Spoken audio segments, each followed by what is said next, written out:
मेरी सबसे पसंदीदा कहानियों में से एक है। मां के पेट में 2 बच्चे थे। एक ने दूसरे से पूछा, तुझे क्या लगता है, डिलीवरी के बाद भी कोई जिंदगी है? दूसरा बोला, हाँ यार, जरूर होगी। शायद हम यहां इसलिए हैं ताकि खुद को बाद की जिंदगी के लिए तैयार कर सके।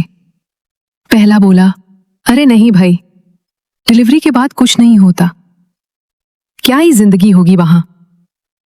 दूसरा बोला, पता नहीं, पर शायद वहां ज्यादा रोशनी होगी, हम पैरों से चलेंगे, मुंह से खाएंगे, और शायद हमारे पास कुछ और इंद्रियां हों जो हम अभी समझ ही नहीं सकते। पहला हंसते हुए बोला, अब ये सब बकवास है, चलना, मुंह से खाना, हमारा खाना तो इस नाल से आता है, वही सब कुछ देती है, और वो भी कितनी छोटी है। डिलीवरी के बाद जिंदगी? ना भाई, कोई लॉजिक नहीं है। दूसरा बोला, क्या पता वहां सब कुछ अलग हो, शायद हमें वहां उस नाल की जरूरत ही ना हो। पहला फिर बोला, अगर वहां जिंदगी है तो कोई अब तक वापस क्यों नहीं आया? डिलीवरी ही आखिरी पड़ाव है, उसके बाद कुछ नहीं, बस अंधेरा, शांति और खत्म। दूसरा थोड़ी देर चुप रहा, फिर बोला, क्या पता हम वहां मां से मिले और वो हमारी देखभाल करे।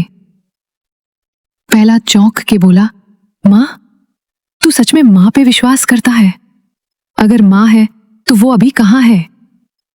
दूसरा मुस्कुराकर बोला, वो तो हमारे चारों तरफ है, हम उसी में जीते हैं, उसके बिना तो ये दुनिया ही नहीं हो सकती।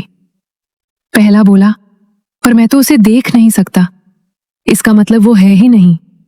दूसरा बोला, कभी कभी जब तू पूरा शांत होता है और ध्यान से सुनता है तो उसकी मौजूदगी महसूस होती है। उसकी प्यारी सी आवाज ऊपर से आती है, बस महसूस करने की बात है। कभी कभी जब हम सच में शांत होते हैं, रुकते हैं और सुनते हैं तो मां की आवाज सुनाई देती है, और कभी कभी वो भगवान जैसी महसूस होती है, हर जगह।